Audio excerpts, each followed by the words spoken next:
Greetings, folks. Welcome to another edition of After Hours. This time I'm joined all the way from New Orleans by Beth W Patterson. Beth, thank you. Thank you for joining me. I've been looking forward to this one because we've got so much crap in common. I know, right? For a start, we have the same friend. We do. How did that even happen? How did that even happen? How did we end up with the same octopod friend? Well, this one was for I think the World Wildlife Fund. You symbolically adopt an octopus, and but I got mine from the national, from the sea life centers, and all the money went into that kind of thing as well. So I also have a tattoo that takes up a sizable part of my lower leg. That's an octopus, which trying to show you on screen would be profoundly awkward. But, oh, this is his brother. That's his brother. I have a couple of glass ones back in the other room, glass octopuses. Oh, and, beautiful.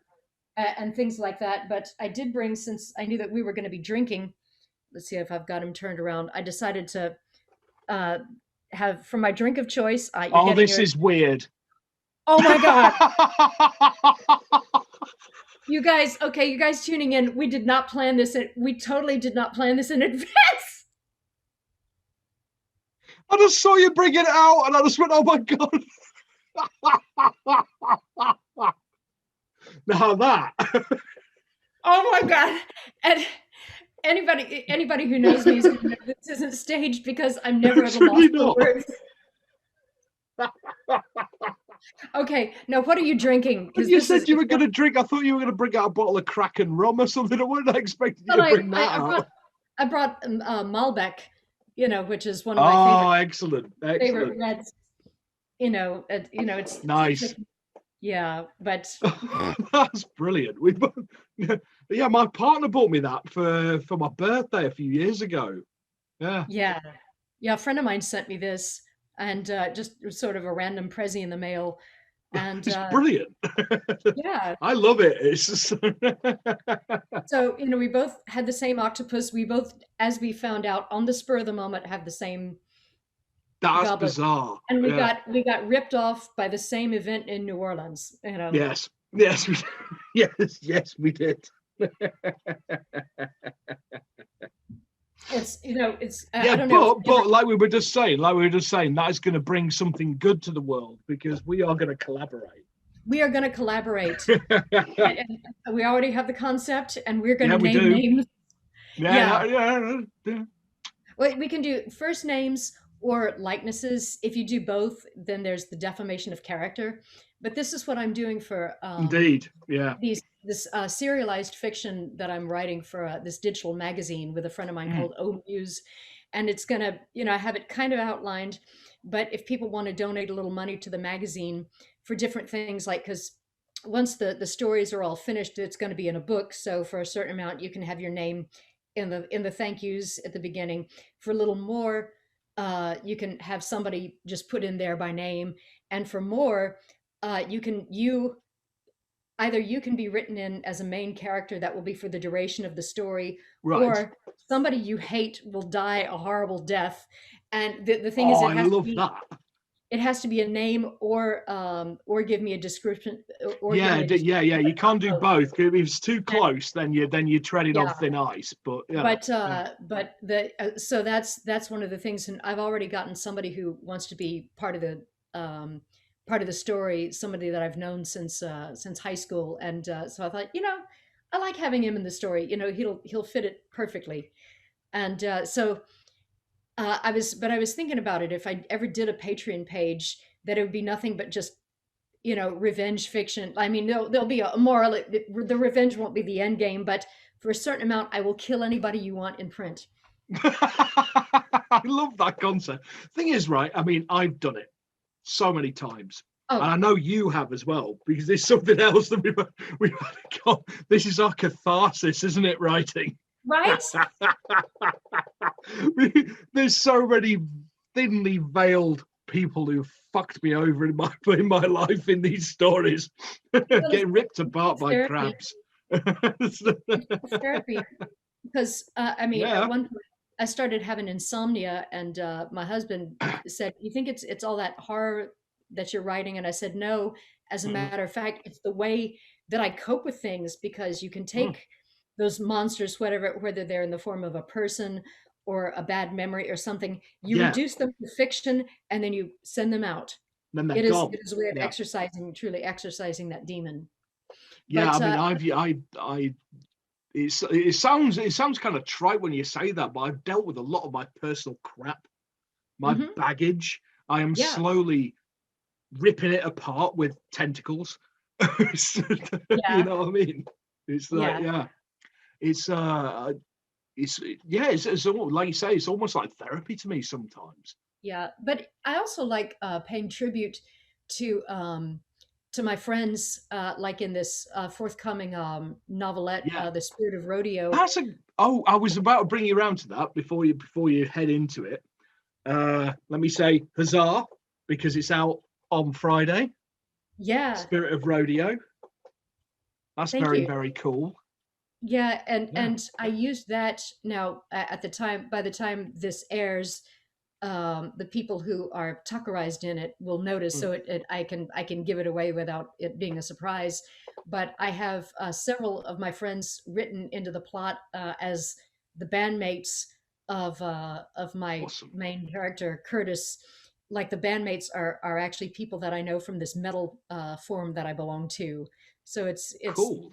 Dedicated to the metal label that I'm signed to, and everybody who's on this little group called the Quorum Forum, as well as the studio where I record at the Cog Secret Lab. Like, it's a tribute to those people.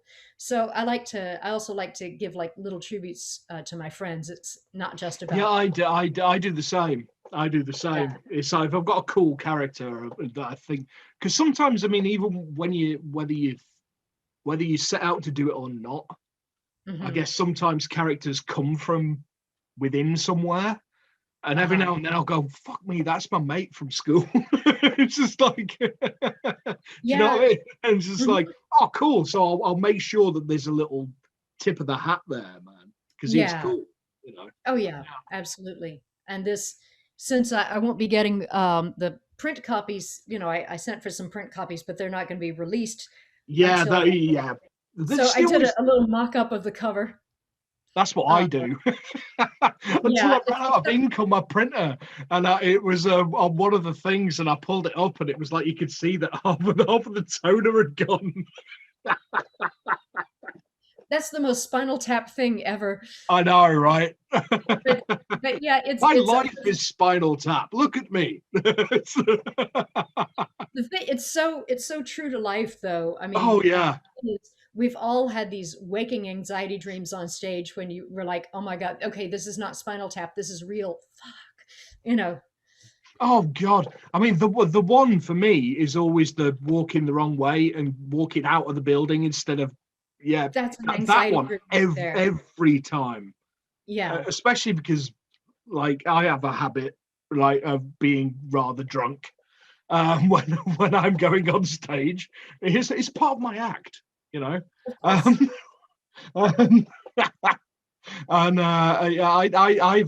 done that on more than one occasion. But nope, no.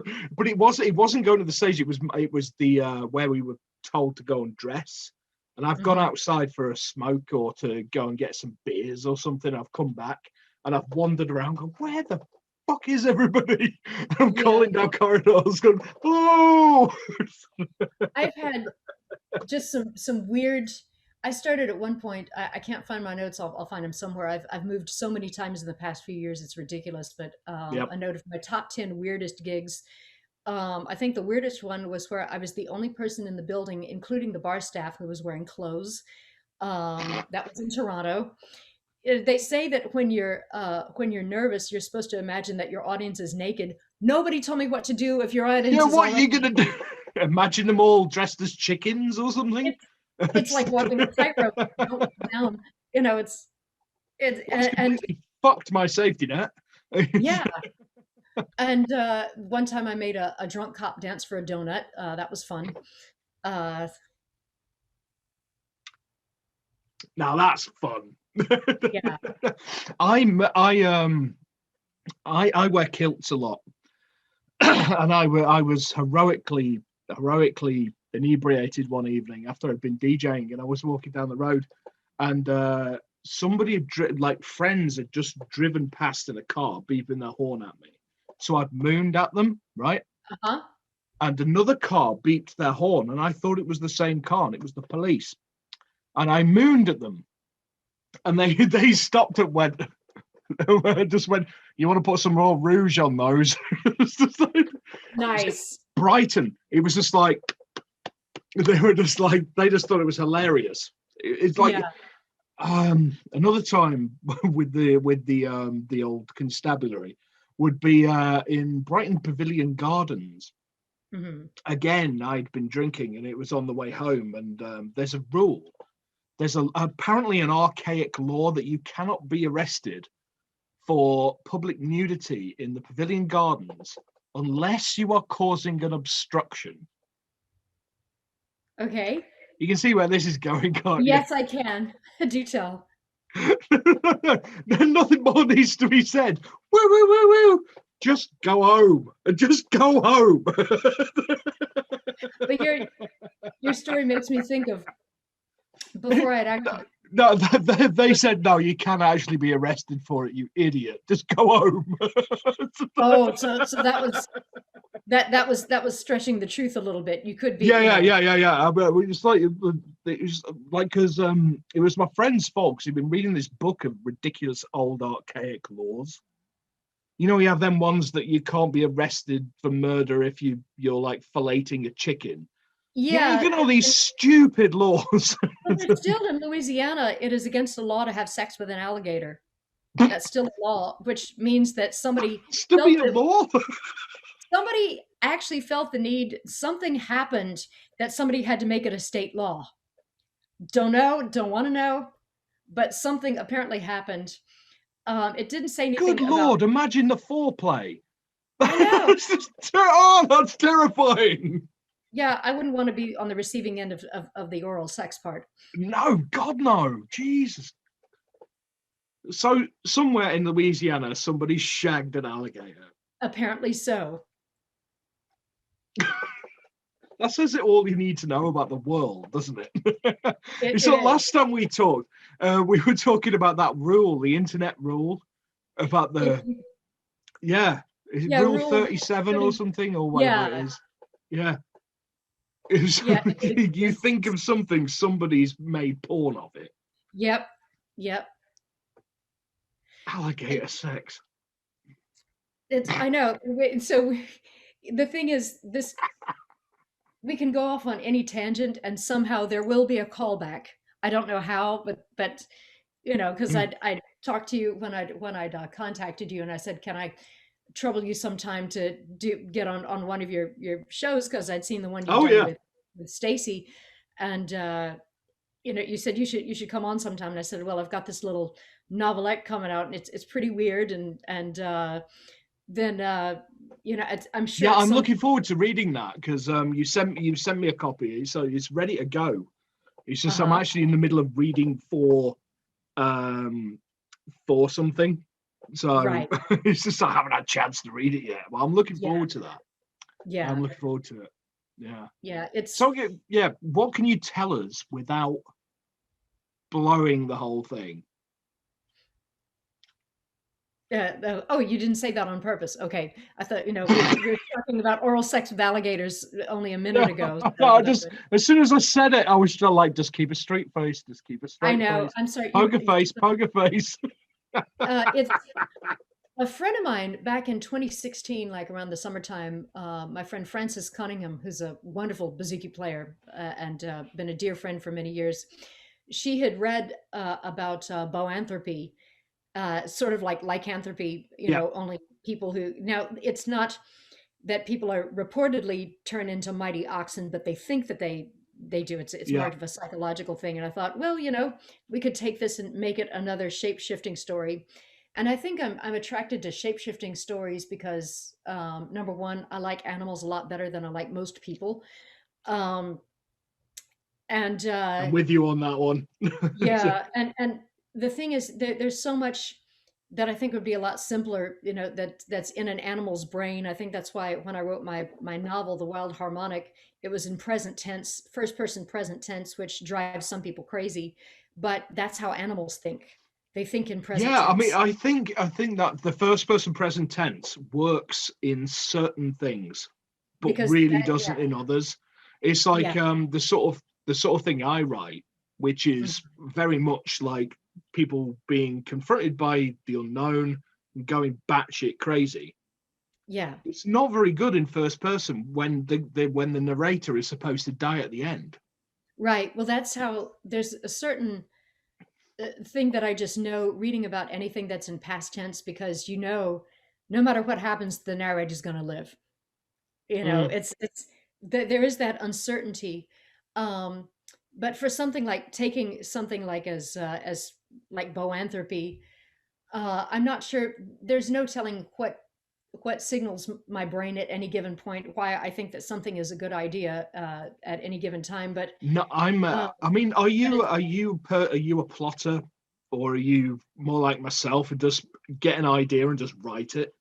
I'm sort of a as my friend Jody says, a ploncer. Like I started out, ploncer is I like it. it's a hybrid, just Or a plantser. a plantser. Yeah, because that sounds more organic somehow. Yeah, yeah, yeah. But like I started out, my first novel, it just went off the rails before I knew anything about writing a story. And my friends who have also become mentors to me, Bill Fawcett and Jody Lynn Nye, Hmm. um, they basically saved this novel from being a complete and utter train wreck. Um, Taught me a lot of things about, okay, you can't use this and you have to have your reader do that, and this is going to be off-putting if you unless you rephrase it. So Hmm. I learned a lot, but I think if sometimes I do just let things kind of write themselves. Yeah. But I think my task for these next two novels that I'm writing is to have really strong world building, like establish the world first, and the Right. laws and the geography. And especially if I'm making it up from scratch, I need to have really strong world building. And I think that the rest will Yeah. follow. Like I wrote a one for NaNoWriMo a couple of years ago. I made the 50,000 word mark. It's structurally sound and the characters are just kind of flat and two-dimensional, and I need to breathe some life into them.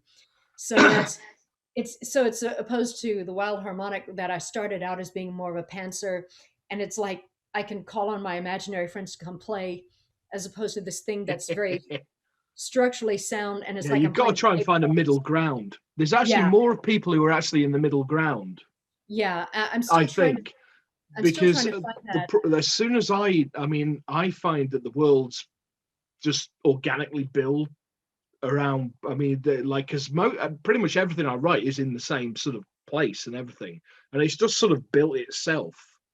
Yeah. I don't plan a thing. When I first started, I tried planning, and I didn't write anything for about 6 months. Wow. I just pissed around with charts and notebooks and post-it notes. My flat looked like a bloody police thing with all the Yeah. with From the bits of string on drawing pins and all that, and I just tear it all down and just start writing. yeah. And I found that as I've gone on, I've had to sort of plot more. But Hmm. once I get to a certain point, I get beyond plotting and go into procrastination. Yeah. And that's I the think. problem with me because I am a lazy bugger. If I can just arse around all day, I will, Hmm. you know. And plotting for me just gives me far too much scope for buggering about and not doing anything. Yeah. So I'm trying to find that middle ground. Yeah. And I'm Uh, trying to do it too. That makes it enjoyable because sometimes when I just kind of go off on a scene, that I'll imagine them in my head, And my husband will see I'll get like a look on my face. We could be out for a walk or something like that, or there'll be a lull in the conversation. And he does not like small talk. He's very introverted. But Right. he might that I'll get a look on my face. He'll go, "Are you creating a scene?" I absolutely am, but Nice. yeah. Yeah. But I'm starting to find like I've written stuff that's deadly serious and I've written stuff that's ridiculous. And I found that my most successful narrative is to have something that is tragic, slapstick, not quite to the degree of like watching a Ben Stiller movie. You can't quite cross into the "it sucks to be you." There has to be, Yeah. you have to care about the character, but you can't care about that character so much that it's not funny when you see him fall on his ass.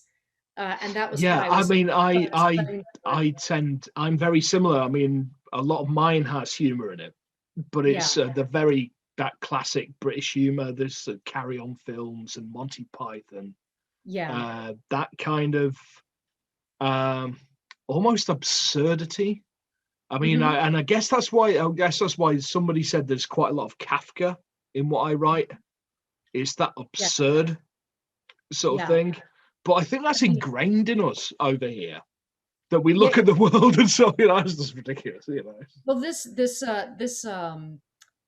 novelette is definitely, it's probably one of the most absurd and unapologetic things I've ever written. There have Nice. been a couple that And have this is been, why I'm looking forward to reading it. yeah, it's this, It it's sounds been, right up my alley. It really there were does. a couple that I was being a little more safe with. There was one called that I was in an anthology called Release the Virgins. That my story was called Are You There, Cthulhu? It's Me, Judy. And that had some absurdity. Nice.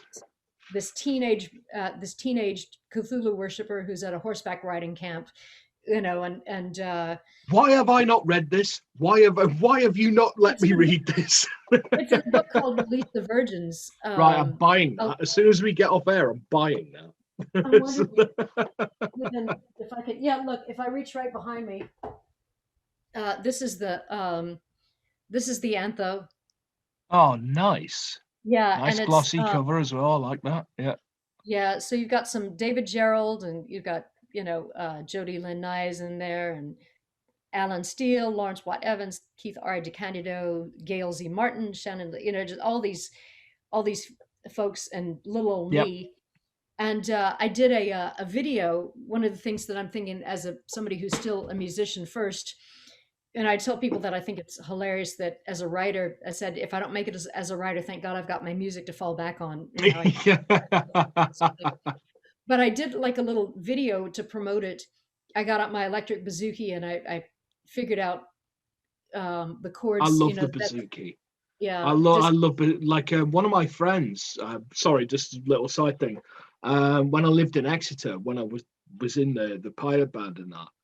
mhm, Actually, this guy, he was a legendary folk musician in the area. His mhm, name was Chris, and what like he used to drink down this place, the Firehouse, where I worked. I was the chef there, and we used to go back and, like I say, we used to live across the road, and we come back mhm. and go, what's Chris doing in his car? Like, he'd been in the pub, and this went on for days and days and days, and we're like, what the hell's Chris doing in his car? And one night, I sort of went up and I looked through the window, and he's in there and he's whittling a bouzouki. Wow. His wife had just given birth, and He, so he was just like, he comes in drunk, making a noise. He don't want to wake the kid up, so he went and sat in his car. And he's then whittling away on his bouzouki, and he's got the stereo blazing. He's got his headphones in. oh my God, Just like, this is that's, awesome. that's Yeah, the yeah. strength He of whittled his. He mechanism. used to get driftwood. Wow. Yeah, he used to whittle them, and it's just like, That's that's amazing. postpartum bouzouki syndrome. I could Yeah, see yeah, it's a thing. yeah, You need it. I, yeah. It my, was amazing. It was incredible. It was just like, and I went back, and she went. My partner goes, "What's he doing?" I went, "It's probably best we don't talk about it out here." The neighbours might get the wrong impression if I start saying he's whittling away in the car.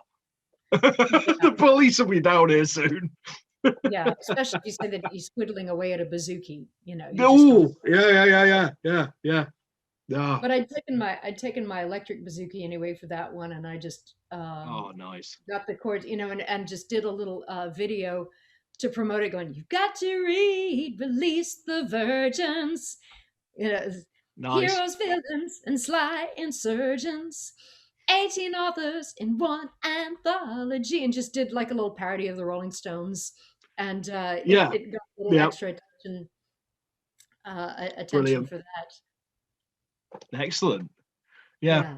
So like, as I think this is the thing. It's like, you're a performer. I've been a performer. When I started, because I like, even after my music career and anything like that, I'm a DJ and I'm also a promoter. Mm-hmm. So I started promoting my books and things I was in, like I'm promoting gigs. Yeah. And you've done exactly the same. You've done exactly the same kind of thing, and I think we're seeing more people doing that now. Mm-hmm. And it's almost like a kind of, do you know what I mean? There's more people doing like the live streams and the things and the stuff. Well, we had to with the pandemic, because exactly. This is the thing. But I've never done the normal book promotion, mm-hmm. because I only got my first publication was in December of 2019. Oh, really? I had all this stuff planned for 2020 and game over. Mm-hmm. We all had a lot of stuff planned for 2020. Yeah. I mean, so like, how would you, like, before pandemic and things like that, and after, how are you planning on doing the promotion? Is it going to be the same kind of thing, or like streams and all that? I'm a creature of habit. I think, I mean, I did a lot of promoting on Facebook, and I've been remiss in my newsletters, but that's because there was this little bit of a kink in the system with, I moved to a different host, which was not my idea. That's another tragic tale, but I moved to a host that I didn't want to move to, but it was to merge my pre-existing music site with the publisher that was carrying the Wild Harmonic, and then the publisher went boots up, and now I'm so it's a little harder to use, but there was a glitch in the system, and my e-newsletters were ending up in everybody's spam folders. So I got discouraged with that, but I think I've finally gotten the bugs out, so I'm going to try going back to newsletters and telling people. I'm literally pretty much just starting it, the newsletter. I've set it up, but I'm yet to actually put one out. Yeah. I'm hoping that this will reach people, it's because I've got a new record, and it'll be tying in nicely with. Yeah, I really need to listen to your music. I really do. I really need to have a listen. So my whole catalog is at, you can hear everything at bandcamp.com, which is nice, because they're doing great things for. I love Bandcamp. I love it. Yeah, I mean, most of the bands that I've worked with and promote and things like that are on Bandcamp. I mean, especially when you get there, like on the Bandcamp Fridays and things like that. So if you get them to buy on that, like, Bandcamp don't take the cut. It's not like Spotify. It's like Spotify is like killing the music. It's like small artists, it's killing them. Yeah, and Bandcamp is really cool. Yeah. And they were doing not only that with the musicians affected by the pandemic, but they were showing, like, people during the Muslim ban. They advocated a bunch of different bands that were from these countries that were banned. This is a great Iranian player. This is a great, all these bands, because I love world music. And so do I. Yeah. And when I was at school, I took music when I was at school, and I had the opportunity to go and actually spend 5 days doing Javanese gamelan. Really? Pelog or Slendro? Pelog or Slendro? Slendro. Hmm? Yeah, Slendro. Slendro. Okay. Yeah. It's now how often do we have a conversation like that? Because Exactly. I Yeah. studied Slendro. uh, Yeah. the gamelan in I took an ethnomusicology when I was a student at UCC. So half the year was traditional Irish music studies, and the other Yeah. half was ethnomusicology. So music of a couple of different West African countries, India, North and South, just with the classical music, Oh, nice. Indonesian gamelan, and some Caribbean. And I just loved it. Superb. Yeah. It's just anything different for me. I Hmm. mean, there's like I grew up listening to all these bands that were incorporating all this weird world music and experimental. I mean, like as you can probably tell, I'm a huge fan of like the industrial sort of scene Yeah. from the 80s and that, where it was just incorporating bits and pieces and things like that. And anything new is just, it's great. It's You've got people, yeah. I mean, you had the big wigs like Peter Gabriel and Paul Simon who were yeah, incorporating. They were of course, yeah, and styles, before, and also then and you had the Beatles incorporating like the Indian, like the the sitar sitar. and all that kind of business. But then you had like after that you had, I mean you even had like things. What am I thinking now? Oh, there's something in my head. Do you know that thing? I'm Um, after that, like Paul Simon and all that. Before, well, you had all the Burundi stuff. Yeah, we had What am some. I thinking? Bloody Adam and the Ants. That's it. We had drummers from Yeah. Burundi over to Lafayette when the Festival International started up. That was one of the first acts that came over with these drummers from Burundi. I love that. That's just. It's when we have the festival here in Brighton, I have to go and watch the drummers when they get Yeah, the Burundi and all that kind of stuff going, because I just love that kind of thing. It's just like yeah. anything that gets the pulse pounding, I'm happy, you know. Hmm. It's Hmm. and I've always really, I've never understood why people would not embrace world music.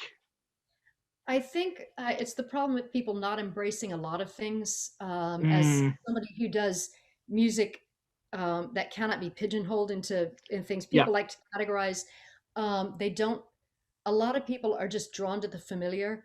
It doesn't Yes. matter how I could be playing all. If I could be on top of my game, if my chops are at their all-time best, and still people would be complaining, play something we know. You know, Oh, and it's- worst yeah, gig of my life, man. The worst yeah. gig I ever played. We got booked to play a college in a little place in Devon called Columpton. And we were in there and we started playing, and somebody comes up to me and says, "Do you know any Rihanna?" That was a tough gig. Yeah, a friend of mine, Game over, man. It's just friend of like mine, that. Game over. this guy named Patrick Cooper who lives in New Orleans. He's one of the most. He's a great singer, great songwriter, and just one of the most positive human beings you could ever meet. Like Yep. he'll be the first to tell you, "Oh, there's this new venue that's open. And they're booking music." Like he's the kind of person that will tell Right. everybody else Yeah. that this. Like he's friendly and he's helpful, and he's got one of those sort of retro songs. It's more like a story song where he just talks I through the love chord that kind of country, man. I and love that kind of country I mean, music. I do, yeah. he does some Irish, and then he does some stuff like the Monkees, but he does this kind Yeah. of singing through but one of them is about it's basically how to treat musicians in bars and about all the things where things went wrong and where these people came up and he made it rhyme, but that had these people ask for some Tupac Shakur, and he just says, why, yes, we are in fact a Tupac Shakur cover band, no. I used to Well, that get was the thing with this. It was like I'm dressed like a fucking pirate. It's like, do I look like I'm gonna know Rihanna? It's like, for I a don't know. start, I'm like 20 years older than you are. I don't know who Rihanna is. Well, people know that we live in this. I mean, I would like to say, I was about to say that we live in this day and age where it's all instant gratification. Because lately I've had people saying, do you play such and such? Sorry, I don't. Well, here, let me find it on the net. Like, no, you actually have to learn the chords and you have to learn how the melody goes. And you have to, it doesn't download into your brain. I've had people just walk up and stick their phones in my face. But the thing is, as a DJ, I get that all the time. But that all the time. Have you heard of this song? No. Can you play it? Well, no, I haven't got it. Here, it's on my phone. It's like, well, I don't know how it sounds. I don't know how it's going to fit in what I'm playing. Yeah, people say, "Do you know this song?" And I don't know it. Well, they'll sing it for me as if that's going to make it.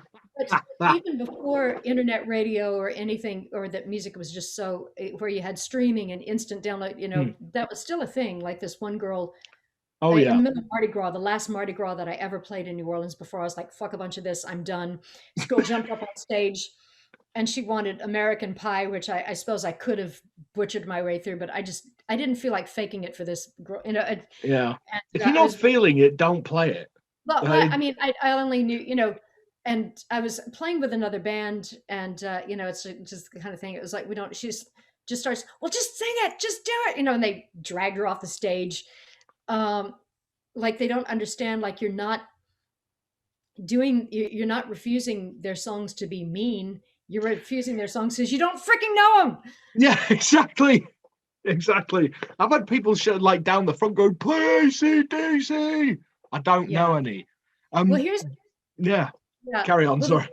The thing is, I've done gigs before, like with this instrument that a lot of people ask me, is that a lute? Because I've got this teardrop shaped instrument. I stand up there with long blonde hair playing this thing that, I look like, if I'm not careful, I will look like a Christmas tree ornament, and every now and again, one guy said, did you play any Megadeth? Not knowing that I used to be a heavy metal bass player, and then being shocked when I played Megadeth. I'm like, okay, put it on, Cupcake. Every now and again I'll get one. It's funny enough, the mandolin player in the Pirate Band, Rob, is one of the best. He's actually a music teacher now, but he's one of the best shred metal guitarists you could ever know. And somebody pulled that crap on him, and he started shredding a Megadeth. It was Megadeth, because he's a huge Megadeth fan, and he started shredding out like one of the solos on a mandolin, and then said, "Now piss off." Yeah, so that's where I need to end it, because people think, then they think you're a jukebox.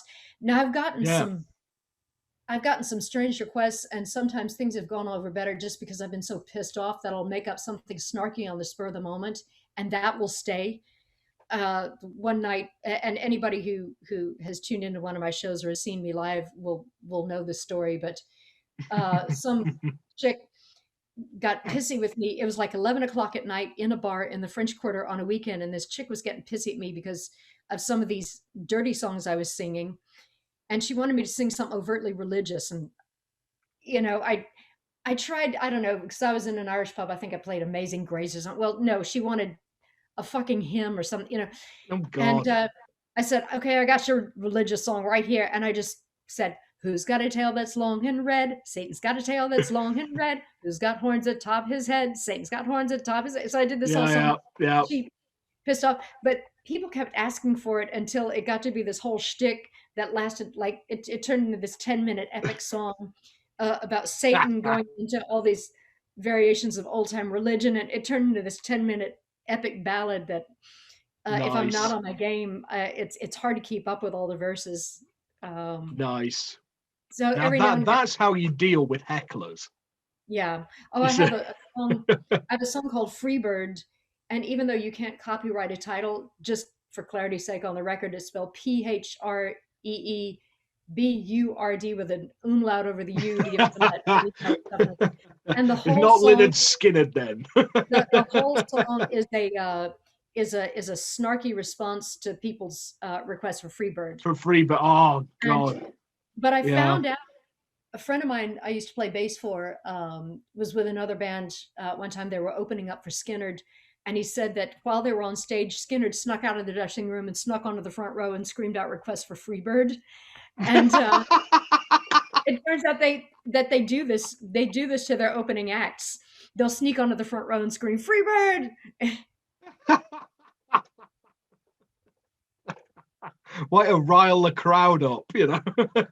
I'm wondering, you sons of bitches. But I mean, it's all in good fun. Like they make fun. Oh yeah, of course. Like it would be like getting my show crashed by Rick Astley. It would be awesome.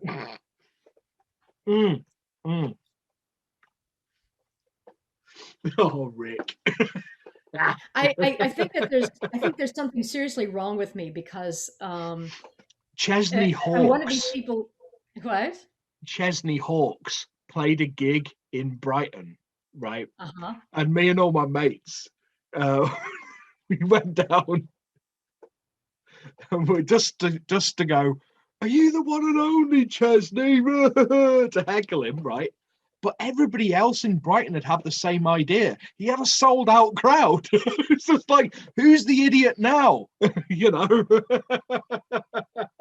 Yeah. We'd all gone down to take the piss out of him, but he had a full house. He's laughing all the way at the bank, isn't he? Like, yeah. You know. Oh, I know. You never know. And from what I understand, I've seen some interviews where, Rick Astley is pretty good at taking the piss out of himself. I think. Oh, he is. He has actually got a very good sense of humor. David Grohl, who is just spectacular in so many ways. Actually, I think it was on a Foo Fighters gig, got Rick Astley out to come and Rickroll the Foo Fighters. Nice.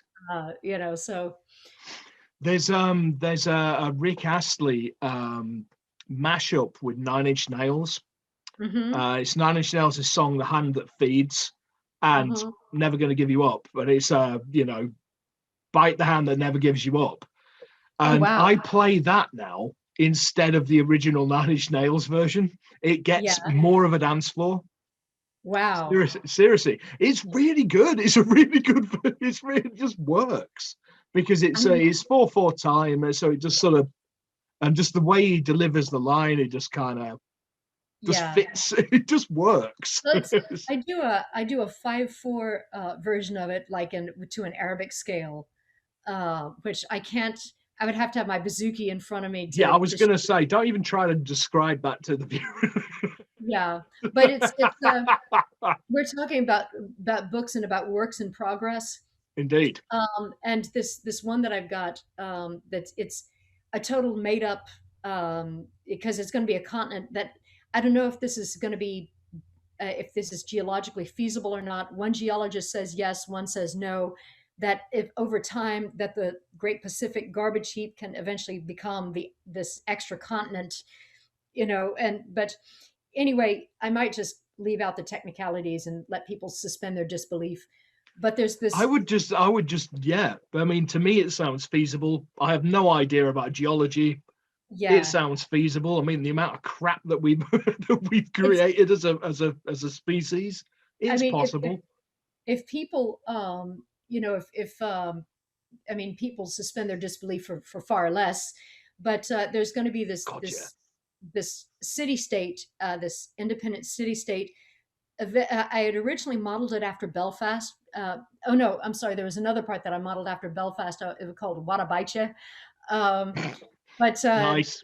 No, the city-state is a mashup of Melbourne and New Orleans, so it's called Newborn. But I guess it would have to be Newborn. I like it. Yeah. But anyway, there's this whole theocracy that goes like this kind of fucked up, like the government is tied in with this made up religion that's kind of based on the Abrahamic religions, except there's this faceless Messiah. And when you're ready for your first christening, they basically keep you awake for 3 days until you're loopy. And then you go and you stand at this crucifix that's got it's this sort of just blank chrome face. So, and you're so loopy that you start to see shit. And then you recite that to me, as soon as you're saying that would tie massively into Lovecraft. Yeah, the faceless god Nyarlathotep. You see, but you see your face In this, you go faceless Messiah and you see your own face after you've been denied sleep for 3 days. But there's the covenant of the faceless Messiah, which they said was taken from an ancient text and then translated again. And the covenant is, I shall not relinquish you. I shall not disappoint you. I shall not stray far from your side, nor shall I forsake you. I shall not cause you to weep. I shall not bid you farewell. I shall always remain truthful and cause you no pain. In other words, never going to give you up, never going to let you down. Basically, I love it.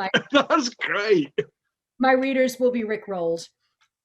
It was. Do you know what? Even when we were talking about it, it took a few it took a couple of lines for me to go, oh, here we go. I get it now. Yeah. Yeah. But the thing is, the genre is something I've got to finish this thing now, because I wrote and introduced myself to this writer, Sherry D. Lamar, who is a retired circus clown who started her own subgenre called circus punk. A friend of mine who is like a 4th generation circus performer. His family was in a very famous circus in Europe, and he's got some crazy stories. But he turned me onto her work. Because the whole subplot is that in this future, this character of mine wants to run away from this theocracy and join the circus, just like this whole thing that everybody thinks that running away to join the circus. I'm going to run away and join the circus. Yeah. And not knowing that that is really tough work. Yeah. But but once I discovered that such a genre or a subgenre, circus punk, existed, like I wrote to her. That's brilliant. And she was very kind. She said that she would actually be happy to read what I've got, because she's now starting an imprint that's going to be dedicated to her circus punk. Now it's based on satire, and I'm like, can I make mine satirical enough? I'm like, I just rickrolled my potential readers. You just rickrolled everybody. Of course, it's satirical. Yeah, but she wrote one book that's a collection of short stories that she says may or may not be based on true events. She won't say what parts are true and what aren't, called Bumping Noses and Cherry Pie. But it's about all kinds of circus life, about the wagon trains and the animal trainers and the freak shows and the clowns and, everything. My character, because from my experience, she wants to run away and join a circus band. So I did some research on the origin of the circus as we know it. I mean, it goes back to things like, Egypt and Greece and things, but as of course, as the circus that is part stunts and clowning and music and beautiful feats and things. The guy who started it all was a guy whose surname was Astley. He was the founding father was an Astley. That's awesome. So there it is. I mean, that's just a gift, isn't it? That's how Rick Astley ties in with circus punk. That is a gift. He was a decorated war hero, and he was renowned for his cavalry skills. So he wanted to put on a show so he could show off his show off his prowess. His horsemanship. But he needed something in between while he was changing costumes and changing horses and things like that. Well, that's where it came from, isn't it? It was the side show. Animals, it's the side show. It's the They would just alternate all these things while in between his ability to show off his horsemanship, and that's where it came from. That's awesome. Yeah, I love it. That is such a great concept.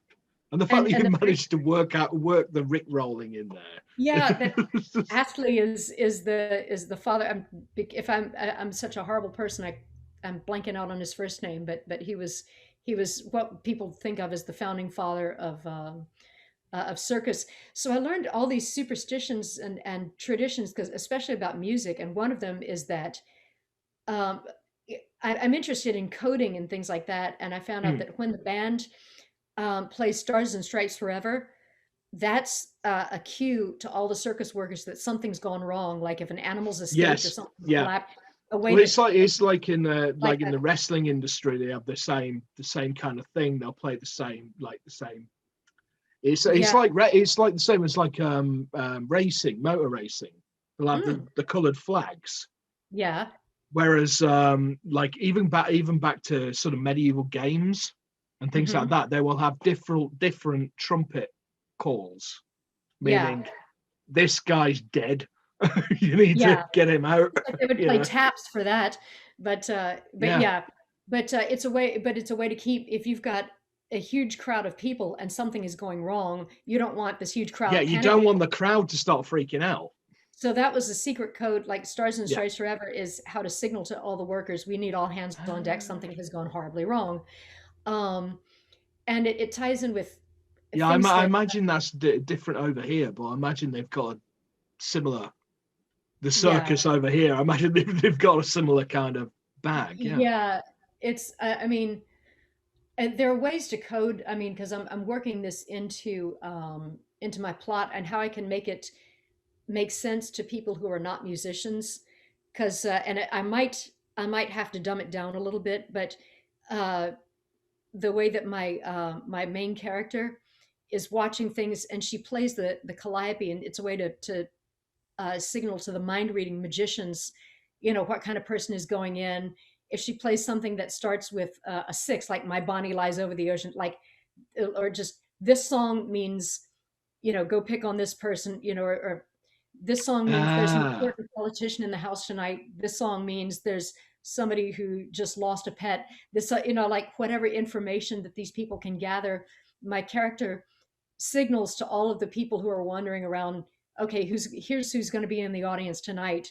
So they're like these little spies, these little street urchins who find out what they can. My main character signals. Well, that's be similar to the Victorian Music Hall. Mm-hmm. They used to do that kind of thing in the Victorian Music Hall. They would only play certain songs if there was people in, and that song being played meant don't fuck about. Yeah. Sort of thing. Yeah. You should probably look into the Victorian Music Halls, because they used a hell of a lot of code in in the piano music they used between acts, because that was all carnival.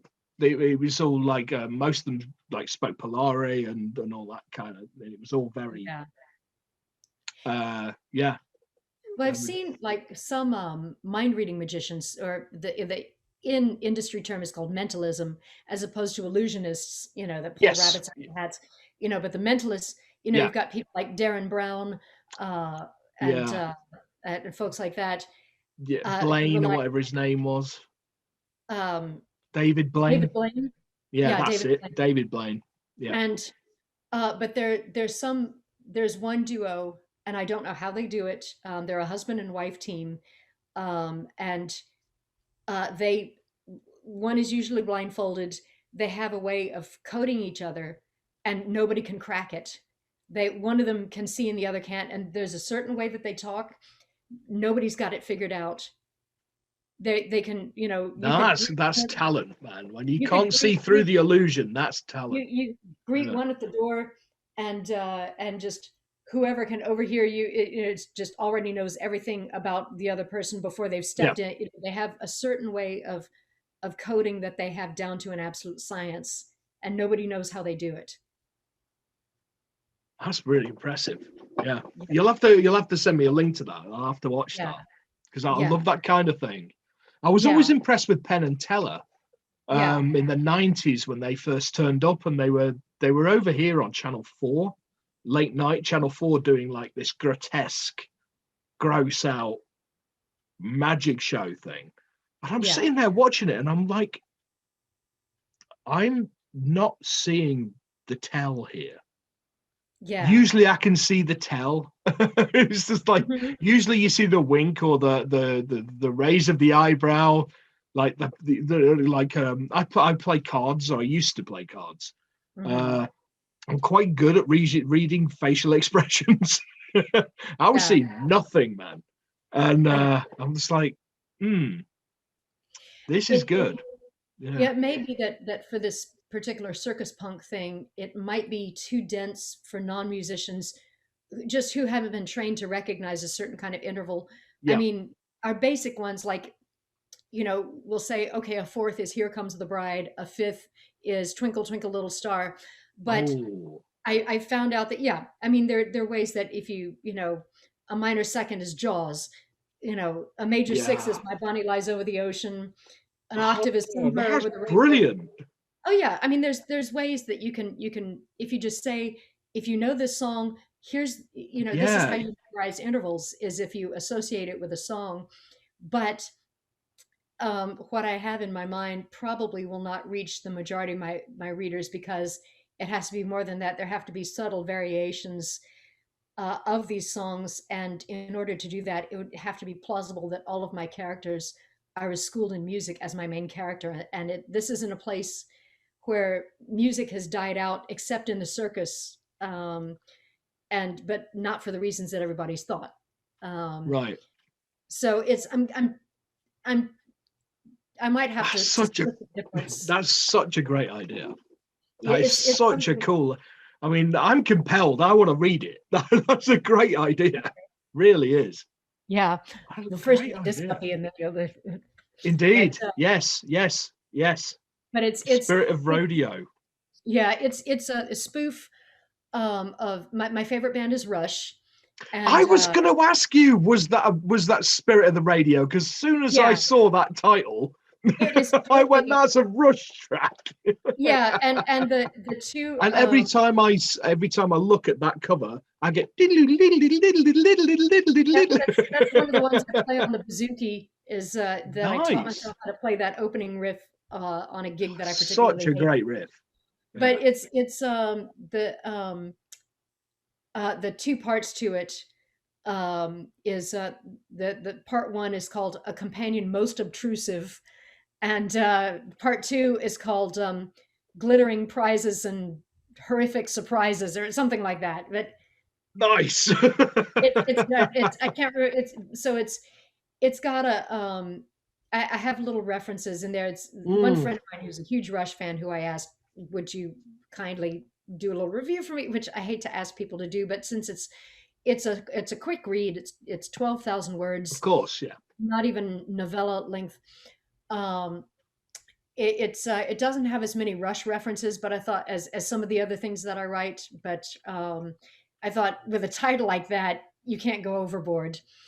There are a lot of stories that I write that I have to put a hidden reference to one of my other favorite bands, which is Crack the Sky, which has been written up in Rolling Stone as the best band you've never heard of. I've never heard of Uh, them. yeah, must be it. They one of these great bands that almost made it. They have this huge cult following still in Baltimore. Mm. But Pretty much every I, band I listen to is probably on that thing, because I'm a huge fan of the British, like the goth scene, basically the yeah, 80s, 90s on to now goth scene, which is yeah, kind of dead in terms of public awareness, but it's hmm still thriving in terms of bands. And there's yeah. bands who are like, done all these amazing tours and all this kind of business, and no one's ever heard of them except us. We have this huge scene, here in New Orleans, of course. In Yeah. fact, I'm collaborating with these friends of mine, the Tomb of Nick Cage, um, the lead singer, and I Oh, I go way saw. back. Yeah. Yeah. David Green. Yes. Yeah, because we're He's wearing a writing. t-shirt, and I was like, "Where can I hear this band?" And he never told me. Oh, So it's yeah, Tomb of Nick Cage. They're based in New Orleans, yeah, and they write. They call themselves. It's kind of the genre be horrorcore, or conspiracy rock. yeah. Uh, It's yeah. I know the kind of thing. It's kind of along the same lines as what we used to call psychobilly and things yeah, like that, isn't it? and Death rock, psychobilly. It's and they're yeah, my yeah, kind of thing, man. I'm a yeah, big and fan of the Cramps, so I'm oh yeah, probably gonna love it. yeah, Yeah, you will.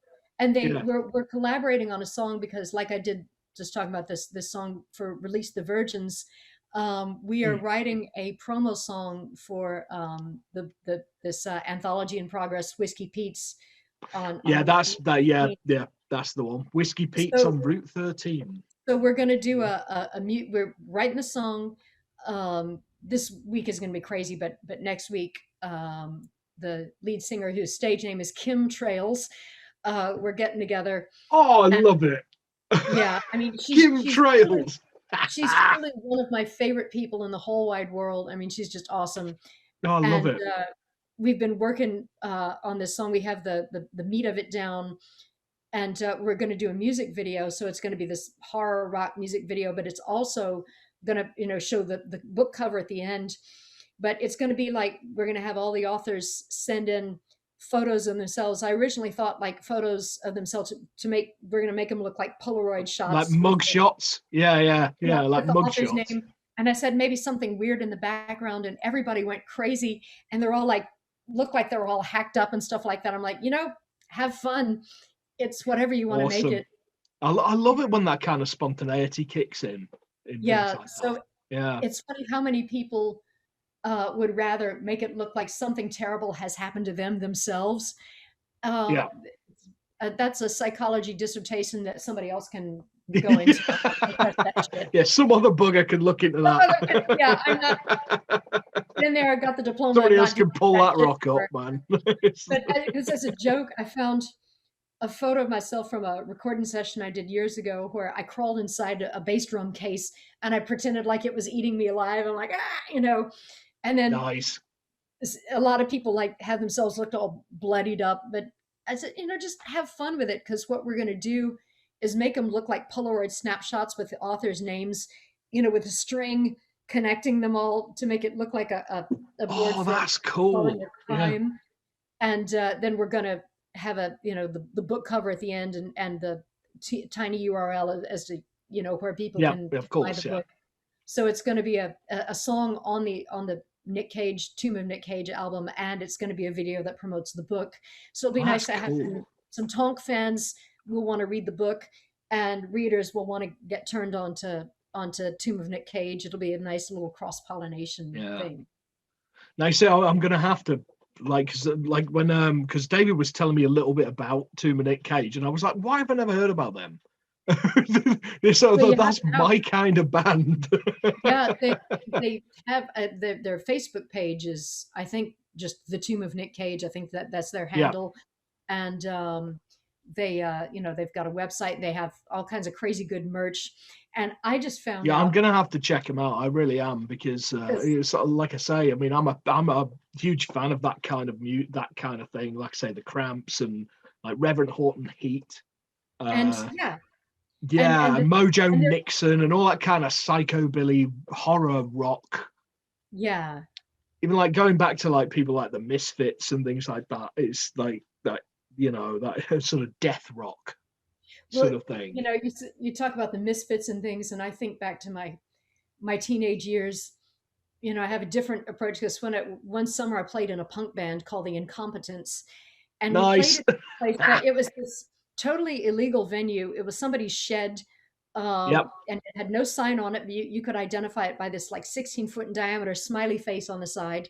It was called the Armpit, and the musicians loaded up these backstairs. The only difference with us in Manchester was it was brick warehouses with the smiley face instead of sheds. Yeah. That was the only difference. Yeah. And this, we had a loft for the band, and then the bottom floor was supposed to be a mosh pit.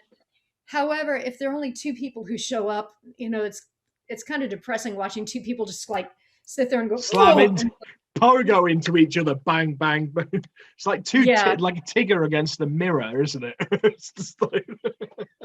That's one way. I never thought about it, but I'm thinking, Tigger fighting a mirror. Yeah. Yeah, basically. I know. One of these days, you and I will have to get together and play. Indeed, we should. Yeah, I think we should at some point. Yeah, well, I do intend on actually like visiting, like the United States again at some point when I can leave the flat, and never mind leave the country when I'm allowed to leave the flat. I've been in this room for like 3.5 months now. Yeah, but you have a cool drinking vessel. Indeed. And you have what more could you ask for? I know. So here's a virtual toast. Virtual toast. There we go. Chin chin. Chin chin. I mean, We couldn't have planned that. You know, right? It's funny enough. I've like this out octopus. I've got an octopus candle holder next to my laptop. Oh, I love that. It's cool, isn't it? Yeah. I'm from where I'm sitting. There's a glass octopus next to next to the stereo. You can't go wrong. You cannot go wrong. Yeah. Yeah. So before we wrap it up, just want to tell everybody again about Spirit of Rodeo. Just give everybody the elevator pitch. Yeah.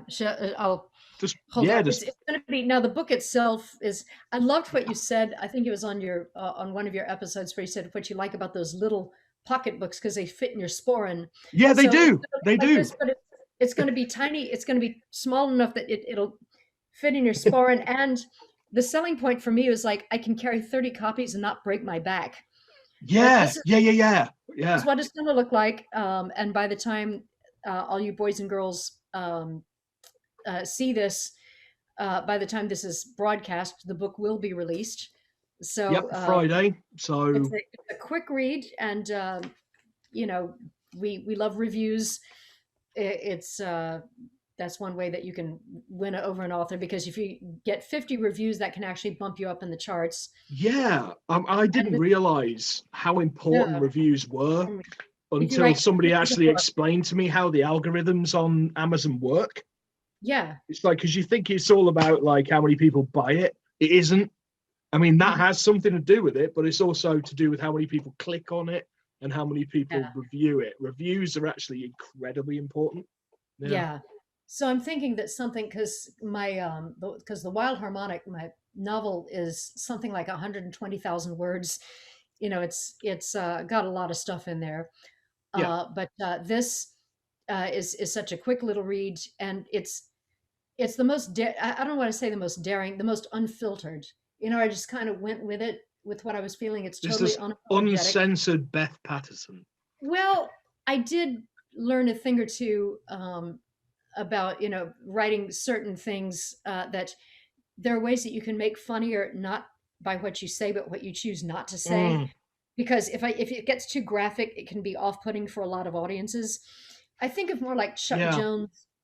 Like there's this Bugs Bunny cartoon where Yosemite Sam is a knight and he's trying to get into a castle, and instead of the obvious thing where he tries to catapult himself over and go face first into it, what you see instead is Bugs Bunny leaning out on the rampart, you know, and what you just going, you know, he's just watching, and what you see is all of a sudden a giant flagstone go, you know, coming in, so you know. It's you see, that's more akin to like the British kind of humor. Yeah. Like the Carry On kind of humor. It's like, it's not what's said, it's what's implied. Yeah. And so I tried to do a little more of that, because when I'm like standing around with my buddies, like the guy who, my go-to luthier, he's a guy I trust with all of my instruments. He would be, if we still had speed dial, he would be my speed dial guy for like if you hear one of those jokes like, oh man, too soon, or oh no you didn't, oh I can't believe you said that, he's the go-to guy. Like we're on each other's speed dials, like nothing is too soon and nothing is too shy, like so we're on each other's speed dial, you know. That's I'm kind of like that myself. But when it comes to, it's like my partner has rules. It's just like no posting on the internet, especially jokes after you've had more than 4 drinks. Yeah. Well, you know, the thing is, that's one thing when I'm with my buddies, but to reach audiences, that's one thing that I realized, and that a lot of my writing mentors taught me, is that if you go too overboard, you will lose a certain amount. So I found that there is an art in actually turning it around and just implying what's. See, I find a lot of that funnier anyway. Yeah, it is just like, as your brain can fill everything else in. Well, Terry Pratchett is the master of that. Yeah. Terry Pratchett, the way Pratchett writes is very much like old Carry On and Monty Python and all that kind of. It is very classic British humor. in the way he writes. That is that sarcasm and double entendre and implying things. Yeah, and I mean, there's still some things that are just full on, knocked down slapstick. But oh, of then, course. I mean, there's a place for it, but you can't but overdo it. You've got to. I mean, it's like everything. It's like a music set, right? You've got to do peaks and troughs. yeah, You've got to bring people up, take them down, and then take them back up again. You've got to do that the same with comedy. But Otherwise, it's flat. In and of itself, my main character is a guy who's the frontman of this band, and he's caught with this girl who lied about her age, and so he's gotten a slap on the wrist. And it turns out that it's the daughter of a highfalutin judge who gives him two choices. Sentences he can either have castration or to work one night as a rodeo clown. And so he decides, well, I'd better be a rodeo clown. And it turns out the bull starts talking to him, and it turns out that the bull, and they plan an escape to get out of there. And nice. And the bull, he's you see, this is why as soon as I read the blurb, I knew I was going to enjoy this. I'm looking forward to reading it. I really am. I mean, his personality is, if you imagine that if a bull had a personality, he's crude, he's unapologetic. What's a bull going to be like, man? He's going to be like, hey, I'm a bull, deal with it. The thing is, when he's in since it reveals it very, very soon in the plot, I don't think it's giving away to say that when he's in human form, he's a music critic.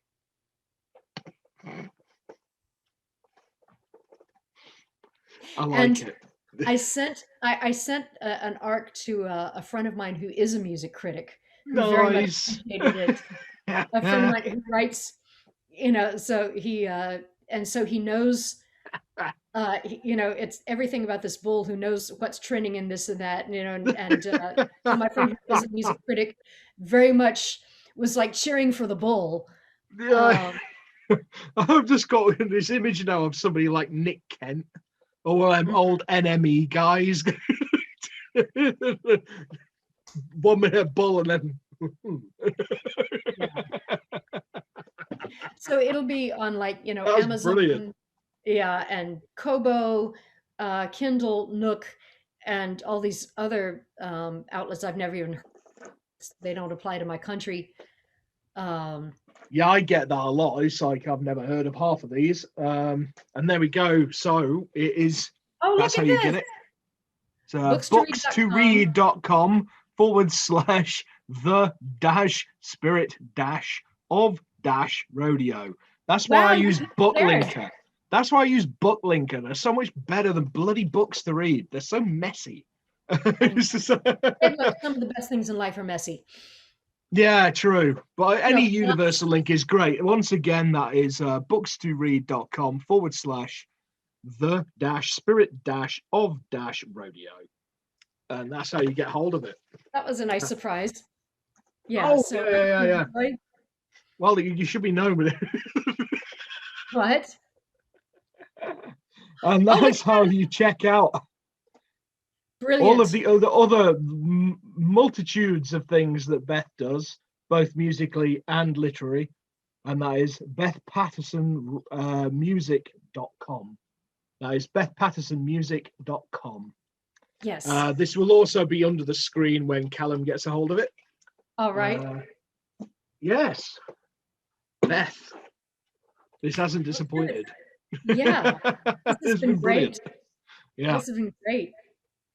Excellent. Well, thank you for joining me. And we'll probably have to do this again next time we got something else, because let's face it, we're goblet buddies. Yeah, we are. I think goblet when I buddies. We're cut from the same cheese. I reckon so. We do need to do something musically together at some point. I don't know how the hell we'd do it. it's I know, but it's going to be about a kraken that devours krakens versus pirates.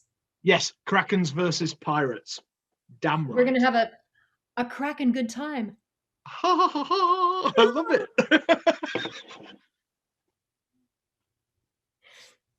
He's looking at you with disapproval. Oh yeah, well, mine's looking, It's the eye, isn't it? It's that eye. It is. Where your eye, Oscar? There we go. Yeah. Sucker Great. punched.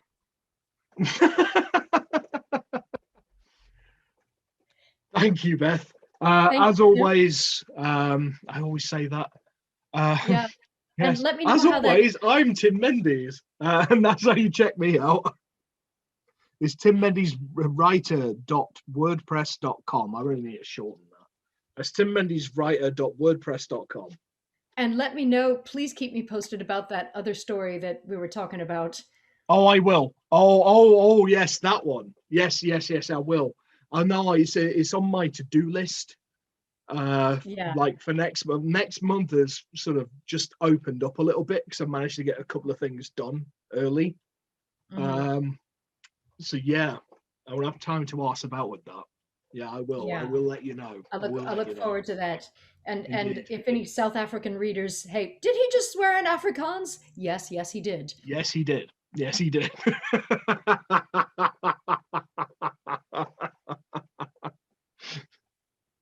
Thank you all for joining me again tonight. My guest has been Beth W Patterson.